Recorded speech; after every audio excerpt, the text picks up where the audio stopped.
Welcome back to LizardSEO.com video training series on the WordPress platform. This is the sixth and final video in the series. We're going to be covering just the loose ends that we didn't cover in the other videos to show you the complete WordPress.com package. Where you'll see here, we're here on our dashboard. We've covered most of these buttons. We've covered posts, media, links, pages. Let's look at comments. Every comment, every post you make on your WordPress platform will leave visitors, you can leave visitors the ability to make comments. Um, but the key for that is you want to make sure that you moderate those comments so you don't get spam on your blog, you don't get unwanted nasty comments that shouldn't be displayed.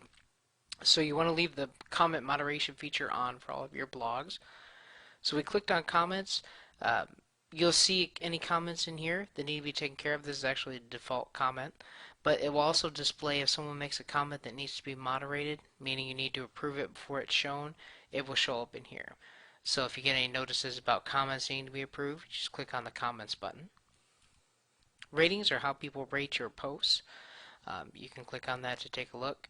You can enable those first, and then you can go through and use these settings to show pages and comments, different ratings that people place on those pages and comments.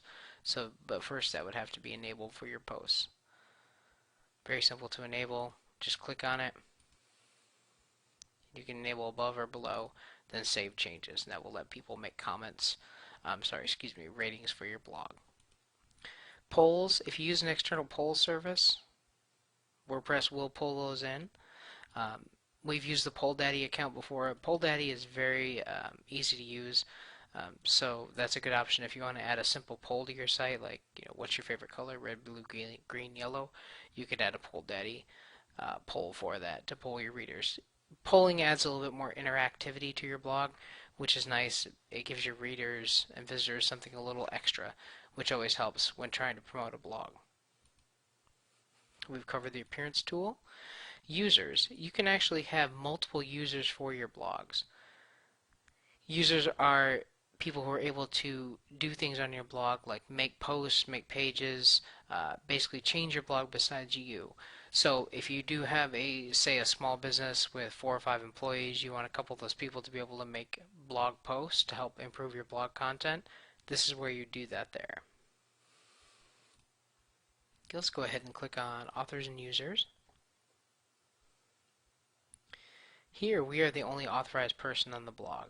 So all your authorized people will show up right in here. You can delete them from here by checking the box, going up to your bulk actions, remove. We obviously don't want to remove that one. Add users from community. You add email here. Their role. Contributor means that they're able to make posts and pages. Administrator means that they're able to actually do everything that you can, meaning control the features and setup of the blog over here. They will get that edit bar. Editor means that they can change around posts and pages, and author means they can create posts and pages. So once you select the email, select their role and hit add user. Your profile, you can modify your profile for anybody logged into the WordPress account. You can change your editor, you can change your gravatar here, you can make some different browser settings, things like that. Most of this you don't need to use. It isn't essential, but it's always nice if you have this information, go ahead and fill it out. It helps to complete and round out your WordPress setting. The tools menu.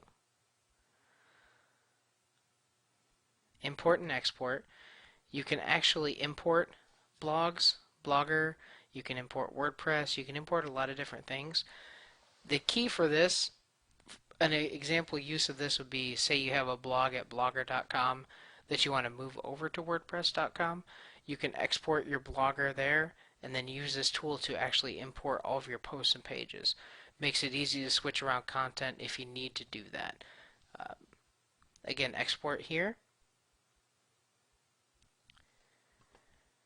You'll be able to export all of your WordPress posts and pages. If you select, you can select a specific author to export for and hit download export file. That's going to download a file to your local machine containing all of your posts, pages, and settings, which is useful again if you want to take this content and move it somewhere else. say you've changed your blog name, maybe you've moved to Blogger or something like that. It's very useful to do that. So you can import and export all of your settings from WordPress. Next, we'll look at the Settings tab. There's a lot of different things in here, and I probably suggest that you go through and just kind of take a look. But for example, General, you can change your language, you can change your blog title or tagline. That's where the information up here, this is your blog title. Most themes have a tagline that shows up there. You change your language, you can change your email address, date formats, time zones. Let's click on the Writing tab here. Show some formatting. It gives you a default post category for all of your posts that you make, or a default link category. Reading. Now this one can be essential. You go to the Settings and then Reading tab, and this lets you change the front page that displays when somebody visits your blog right in here. So you can set it either to display your latest posts, or you can display a static page. So for instance, right now, if we visit our blog in a new tab,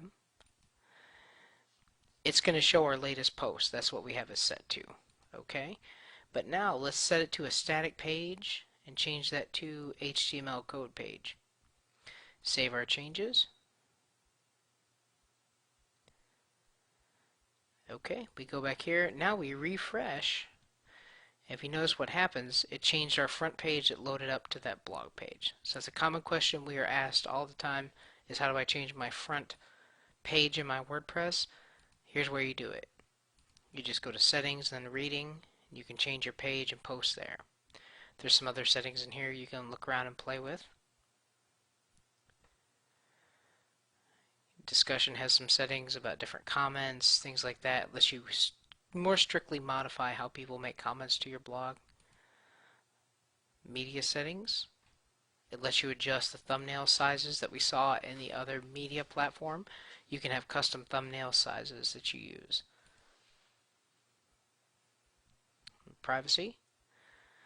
This lets you block search engines. If for some reason you'd like to block search engines or visitors, you can do that through privacy settings. Delete blog, obviously that's what it says. You delete your blog permanently. OpenID actually lets you coordinate this blog with other sites that support OpenID. Unless you really need to use this, you probably don't need to worry about it too much. I'm going to go down to domains, and that's where you can add a domain to your blog. So for instance, somebody goes to this domain, then it would redirect them to your blog. The essential part of that, first obviously you have to have the domain purchased and configured first before it's going to allow you to do that.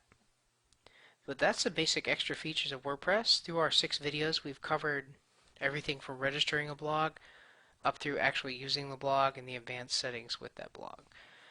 In our next set of videos we're going to cover installation of WordPress on your own server, and that gives you a lot more features and functionality, and is a good way to go to keep a blog more under your control and give you more options, lets you do a lot more things. So look forward to that video series. And again, this is lizardseo.com, and thank you for joining us. And as always, please don't hesitate to contact us if you have questions, comments, or if you have another video series that you'd like to see, please feel free to recommend it, and we'd be happy to take a look at that. Thank you again.